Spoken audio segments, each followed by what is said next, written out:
السلام علیکم ورحمۃ اللہ وبرکاتہ۔ الحمد للہ الذی نزل الفرقان علی عبدہ لیکون للعالمین نذیرا، والصلاة والسلام علی من بعث الی کافۃ الناس بشیرا ونذیرا وداعیا الی اللہ بإذنہ وسراجا منیرا۔ اما بعد فقد قال اللہ تعالی: احل لکم لیلۃ الصیام الرفث الی نسائکم ہن لباس لکم وانتم لباس لہن، صدق اللہ العظیم۔ ناظرین کرام، اس وقت آپ دیکھ رہے ہیں اقرا ٹی وی پر لائیو Q&A کا پروگرام۔ مفتی محمد اشفاق آپ کی خدمت میں حاضر ہیں، اور جیسا کہ آپ جانتے ہیں پروگرام کا جو طرز ہے، انداز ہے کہ شروع میں ایک موضوع پر گفتگو ہوتی ہے اور پھر آپ کے لیے لائنیں کھول دی جاتی ہے۔ اگر آپ کے ذہن میں کوئی سوال، اینی کویشچن ہے تو آپ بھی اسٹوڈیو کے نمبر پر فون کر کے معلوم کر سکتے ہیں۔ انشاءاللہ قرآن و سنت کی روشنی میں آپ کے سوالات کے جوابات دیے جائیں گے۔ دیکھیے، روزہ جو ہے اس کا ایک تو جسم ہے اور ایک اس کی روح ہے۔ روزے کا جسم تو یہ ہے کہ ہم کھانے پینے اور شہوتوں سے رک جائیں، یہ اس کی باڈی ہے۔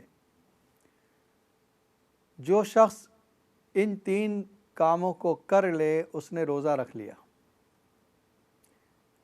لیکن روزے کی روح جو اس کے اندر اسپرٹ ہے وہ یہ ہے کہ اللہ کی ہر نافرمانی سے بچے۔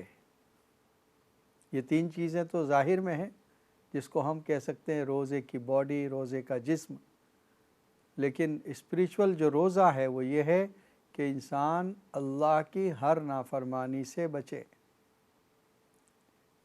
یعنی زبان کا بھی روزہ، کس اعتبار سے؟ اللہ نے جن چیزوں کے بولنے سے منع کیا اس سے رک جائے کہ میرا روزہ ہے، میں زبان کی حفاظت کر رہا ہوں۔ کانوں کا بھی روزہ، جن چیزوں کے سننے سے منع کیا ان کو نہ سنیں۔ آنکھ کا بھی روزہ، جن چیزوں کے دیکھنے سے منع کیا ان کو نہ دیکھے۔ خیالات اور وسوسے کا بھی روزہ، دل میں ایسی چیزیں نہ لائیں جو گناہ کی ہوں، نافرمانی کے خیالات، گناہ کے خیالات بھی دل میں نہ لائیں۔ تو یہ ہے روزے کی روح۔ کیسے پتہ چلا؟ یہ حدیث میں ایک جگہ پر نبی اکرم صلی اللہ علیہ وسلم نے فرمایا: رب صائم لیس لہم الا الجوع، کہ بہت سے روزے دار ایسے ہیں جن کو روزے میں بھوکا پیاسا رہنے کی تکلیف کے سوا کچھ نہ ملا۔ کیوں؟ مفسرین محدثین اس کی دو توجیہ پیش کرتے ہیں، دو ریزن بیان کرتے ہیں۔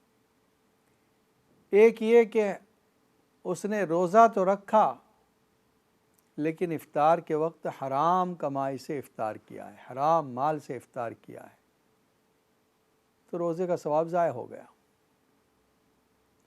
دوسری وجہ لکھی ہے کہ روزہ تو رکھا لیکن زبان پر کنٹرول نہیں، جیسی روزے سے پہلے چلا رہا تھا زبان، غیبتوں میں، گالی گلوچ میں، برائیوں میں، ویسی روزے میں بھی چل رہی ہے۔ یا آنکھوں پر کنٹرول نہیں، یا کانوں پر کنٹرول نہیں، تو اب اس صورت میں روزہ تو اس نے رکھا ہے، روزے کا جسم حاصل ہو گیا لیکن روزے کی روح اس کو حاصل نہیں ہوئی۔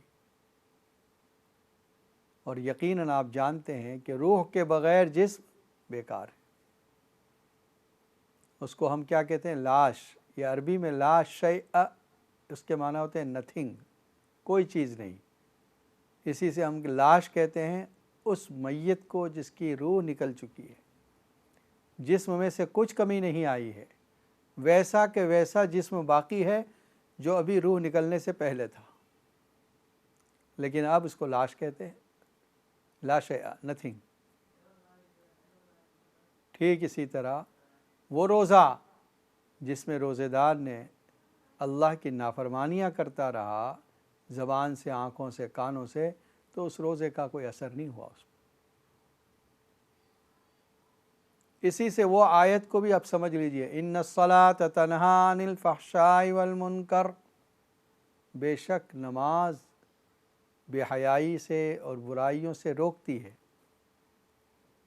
تو قرآن میں نماز کا اثر تو بیان کر دیا گیا کہ نماز کی تاثیر اس کی یہ ہے کہ وہ برائیوں سے روکے گی، بے حیائی سے روکے گی۔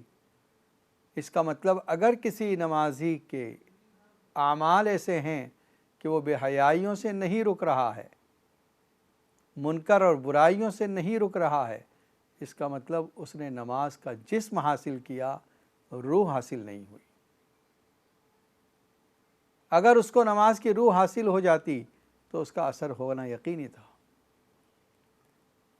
اور اس حدیث میں رب صائم لیس لہم الا الجوع، اس سے یہ بھی پتہ چلا کہ روزے دار میں بھی اس روزے دار کو جس نے روزے کی روح حاصل کی ہے اس کا ثواب ہے۔ امام ترمذی رحمۃ اللہ علیہ جو ابواب الصوم لائے ہیں، جس میں بہت سی روزے کے بارے میں روایتوں کو جمع کیا ہے، حضرت زید بن ثابت رضی اللہ تعالی عنہ سے روایت لائے ہیں، فرمایا تسحرنا مع رسول اللہ صلی اللہ علیہ وسلم ثم قمنا الی الصلاۃ، ہم نے نبی اکرم صلی اللہ علیہ وسلم کے ساتھ ایک سفر میں سحری کھائی اور پھر ہم فجر کے لیے کھڑے ہوئے۔ قلت کم کانا قدر ذالک، حضرت انس جو اس روایت کے راوی ہیں وہ فرماتے ہیں میں نے پوچھا ان سے کہ دونوں کے درمیان گیپ کتنا تھا، تو فرمایا قدر 50 آیتاً، 50 آیتیں پڑھنے کی مقدار۔ اس کا مطلب دیر سے سحری کھانا یہ سنت ہے۔ دیکھیے بعض لوگ جو درمیان رات میں اٹھنا نہیں چاہتے، وہ رات میں سوتے وقت ہی لیٹ سو رہے ہیں، 12 بجے 1 بجے، تو کچھ کھا کے سو جاتے ہیں۔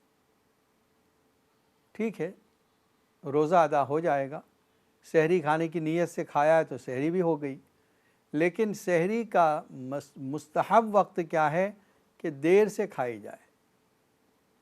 کتنی دیر سے؟ اگر رات 12 گھنٹے کی ہو تو آخر کے 2 گھنٹوں میں سحری کی جائے، اور اگر رات 6 گھنٹے کی ہے تو آخر کے 1 گھنٹے میں سحری کی جائے۔ تو یہ لاسٹ 6 جو ہے، چھٹا حصہ، اس میں سحری کرنا چاہیے۔ یہ جو 50 آیتیں کہا ہے، تو سحری سے فارغ ہو کر صبح کی اذان کے درمیان تھوڑا فاصلہ۔ آج کل مسجدوں کے ٹائم ٹیبل میں 2 چیزیں لکھی آتی ہیں، ایک سحری اینڈز اور ایک صبح۔ وہ اسی لیے ہے کہ درمیان میں 10 منٹ کا گیپ رکھا جاتا ہے۔ جو صبح صادق ہے وہ بگننگ آف فاسٹ ہے، آپ کا روزہ وہاں سے شروع ہو رہا ہے، لیکن تھوڑا احتیاط کر کے 10 منٹ پہلے بند کر دیں، تاکہ اگر کھانا پینا اگر آپ کی گھڑی کا کچھ آگے پیچھے ہو جائے 2-4 منٹ تو اس میں آپ کا روزہ صحیح ہو جائے۔ بعض لوگوں کو یہ عادت ہوتی ہے کہ اذان کے وقت تک کھاتے رہتے ہیں، یہ غلط ہے، کیونکہ اذان تو اس وقت دی جا رہی ہے جب صبح صادق ہو گئی۔ جیسے 4:35 اگر اذان ہو رہی ہے، اس کا مطلب 4:34 پہ صبح صادق ہو گئی ہے، جب تو اذان دے رہے ہیں۔ تو اذان تک کھانے والا وہ صبح کے اندر کھانے والا ہو گیا، تو اس کا روزہ کیسے کاؤنٹ ہوگا؟ اس نے روزے کے وقت کے اندر کھا لیا ہے سحری کو۔ تو اس لیے اس بارے میں احتیاط کیا جائے، اتنی دیر نہ کیا جائے کہ شک ہو جائے۔ قرآن مجید کی آیت جو سورہ بقرہ کی میں نے آیت شروع میں پڑھی ہے، اس میں ایک لفظ آتا ہے وَكُلُوا وَاشْرَبُوا حَتَّى يَتَبَيَّنَ لَكُمُ الْخَيْطُ الْأَبْيَضُ مِنَ الْخَيْطِ الْأَسْوَدِ مِنَ الْفَجْرِ، کھاؤ اور پیو حتیٰ کہ صبح صادق ظاہر ہو جائے، سفید تاگا کالے داغے سے ممتاز ہو جائے۔ کالا تاگا کیا ہے؟ رات کی ڈارکنیس، یہ رات کی تاریکی، اندھیرا۔ اور سفید تاگا کیا ہے؟ یہ جو پوپ ہٹ رہی ہے، ایسٹرن ہورائزن پر سفیدی نظر آ رہی ہے، ہاریزنٹل سفیدی، اس سفیدی کو صبح صادق کہتے ہیں۔ وہ جو وائٹنس ہے اس کو انگلش میں اسٹرونومیکل ٹوائلائٹ کہا جاتا ہے۔ نبی اکرم صلی اللہ علیہ وسلم کے زمانے میں 2 اذان ہوا کرتی تھی۔ آج بھی حرمین میں یہ معمول ہے کہ 2 اذان ہوتی ہے۔ اس زمانے میں نبی اکرم صلی اللہ علیہ وسلم کے زمانے میں حضرت عبداللہ ابن ام مکتوم رضی اللہ تعالیٰ عنہ یہ فجر کی اذان دیتے تھے۔ حضرت بلال رضی اللہ تعالیٰ عنہ یہ اس سے پہلے سحری کی اذان دیتے تھے۔ تو آپ نے لوگوں سے فرمایا لا یغرنکم اذان بلال فإنہ یؤذن للفجر، وہ جو اذان صبح حضرت بلال دے رہے ہیں ان کی اذان سے دھوکے میں نہ پڑنا، وہ تو اس لیے اذان دیتے ہیں لیوقظ نائمکم، تاکہ تم میں جو لوگ سو رہے ہیں وہ بیدار ہو جائیں کہ چلو سحری کا وقت ہو گیا۔ وَلِيَرْجِعَ قَائِمَكُمْ، اور جو لوگ قیام کر رہے ہیں، رات کی عبادت کر رہے ہیں، وہ واپس جائیں، گھر پہ جا کر سحری کا انتظام کریں، اس لیے اذان دی جاتی ہے۔ اور حضرت عبداللہ ابن ام مکتوم جو اذان دیتے ہیں وہ اذان صبح صادق کی اذان ہے۔ ان دونوں اذانوں کے درمیان صحابہ کرام سحری کر لیا کرتے تھے۔ اور یہ جو سفیدی ہے، جو وائٹنس ہے، یہ ہاریزنٹل ہونی چاہیے۔ کتابوں میں لکھا ہے ایک فالس ٹوائلائٹ ہوتی ہے، جھوٹی کا صبح ہوتی ہے۔ وہ صبح جو ہوتی ہے وہ ورٹیکل لائٹ ہوتی ہے، ورٹیکل لائٹ کے بعد وہ لائٹ ختم ہو جاتی ہے، ڈسپیئر ہو جاتی ہے، اور اس کے بعد پھر ہاریزنٹل لائٹ نظر آتی ہے۔ تو ایسٹرن ہورائزن پر ہاریزنٹل لائٹ نظر آئے، یہ صبح صادق کا وقت ہوگا۔ اور جس کو ماہرین نے جب سرچ کیا اور اس کی تحقیق کی گئی تو 18 ڈگریز یہ پتہ چلا کہ یہ صحیح وقت ہے، جو اسٹرونومیکل ٹوائلائٹ لکھا ہوتا ہے یہ صحیح وقت ہے۔ باب ما جاء فی التشدید فی الغیبۃ للصائم، حدیث ہے نبی اکرم صلی اللہ علیہ وسلم نے فرمایا کہ رمضان کے اندر کوئی شخص اگر روزے سے ہے اور اس نے اپنی زبان پر کنٹرول نہ کیا، فرمایا نبی اکرم صلی اللہ علیہ وسلم نے من لم یدع قول الزور والعمل به فلیس للہ حاجۃ بأن یدع طعامہ وشرابہ، جو شروع میں نے بات کی بس اسی طرح کے الفاظ، کہ جو شخص جھوٹی بات کرنا نہ چھوڑے، جھوٹ بولنا نہ چھوڑے، دھوکہ دینا نہ چھوڑے، فلیس للہ حاجۃ، اللہ کو کوئی ضرورت نہیں ہے اس بات کی کہ وہ اپنا کھانا پینا چھوڑ دے۔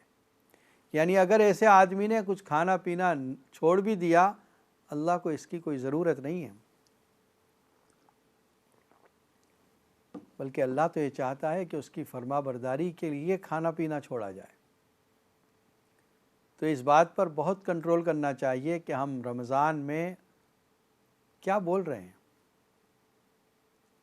آج کل جو زمانہ ہے فون پر گفتگو کرنے کا یا چیٹ کرنے کا، میسیج کرنے کا زمانہ ہے، زیادہ وقت لوگ اس میں گزارتے ہیں، لیکن یہ بھی دیکھیں کہ آپ کس سے بات کر رہے ہیں اور کیا باتیں کر رہے ہیں، کس سے چیٹ کر رہے ہیں، کیا میسیج لکھ رہے ہیں، کیا میسیج پڑھ رہے ہیں، یا جو ویڈیوز آپ سن رہے ہیں، دیکھ رہے ہیں، وہ کیا مقصد کی ہے، مطلب نیکی کی ہے یا گناہ کی ہے۔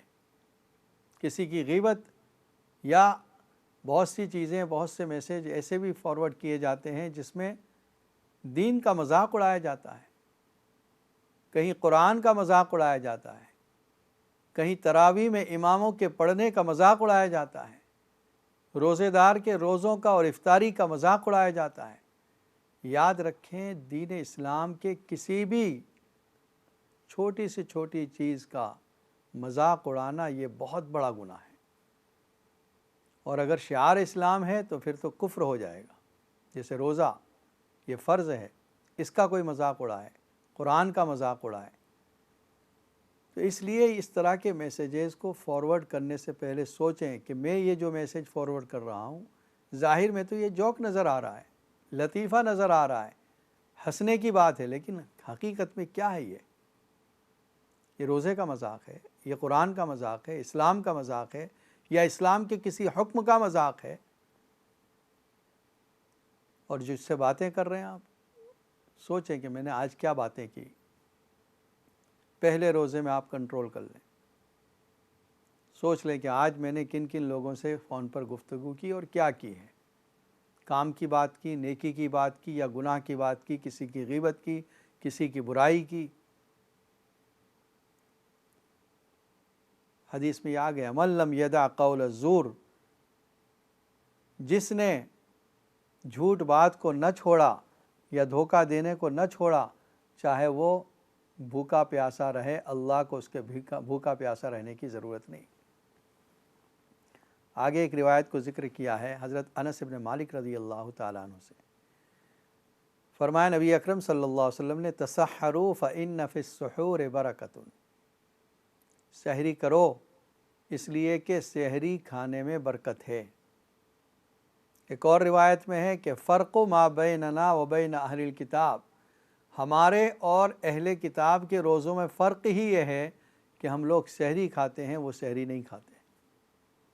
یعنی وہ جب رات میں سوتے ہیں وہیں سے ان کا روزہ شروع ہو گیا, لیکن ہمارے یہاں اٹھ کر سحری کھاتے ہیں, یہ فرق ہے.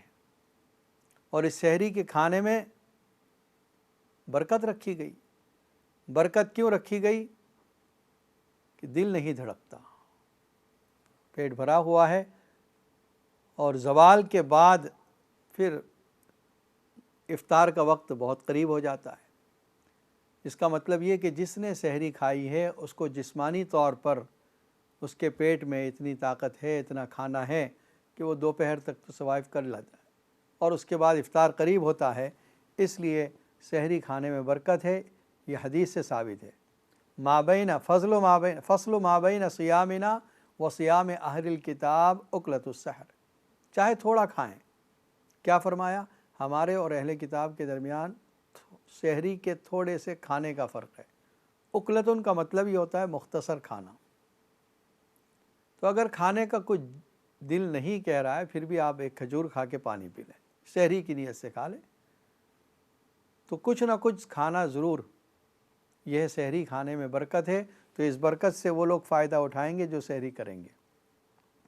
باب ما جاء فی کراہیت الصوم فی السفر, سفر میں روزہ رکھنا. تمام علماء اس بارے میں تو متفق ہیں کہ سفر میں اگر رمضان ہے تو روزہ نہ رکھنا جائز ہے, جواز میں کوئی اختلاف نہیں. کیوں؟ قرآن کی آیت ہے وَمَنْ كَانَ مِنْكُمْ مَرِيضًا أَوْ عَلَى سَفَرٍ فَعِدَّةٌ مِّنْ أَيَّامٍ أُخَرَ, جو تم میں سے سفر میں ہو یا بیمار ہو اس کے لیے کہ بعد میں روزے رکھ لے. لیکن اب یہ کہ سفر میں روزہ رکھنا چاہیے, افضل کیا ہے, یا نہ رکھنا چاہیے, افضل یہ ہے یا نہ. امام احمد رحمۃ اللہ علیہ فرماتے ہیں کہ سفر میں روزہ نہ رکھنا اولا ہے. اور باقی تینوں فقہاء امام مالک, امام شافعی, امام ابو حنیفہ رحمۃ اللہ علیہ فرماتے ہیں کہ اگر روزہ رکھنے میں کوئی مشقت نہ ہو, یعنی بہت تکلیف نہ ہو,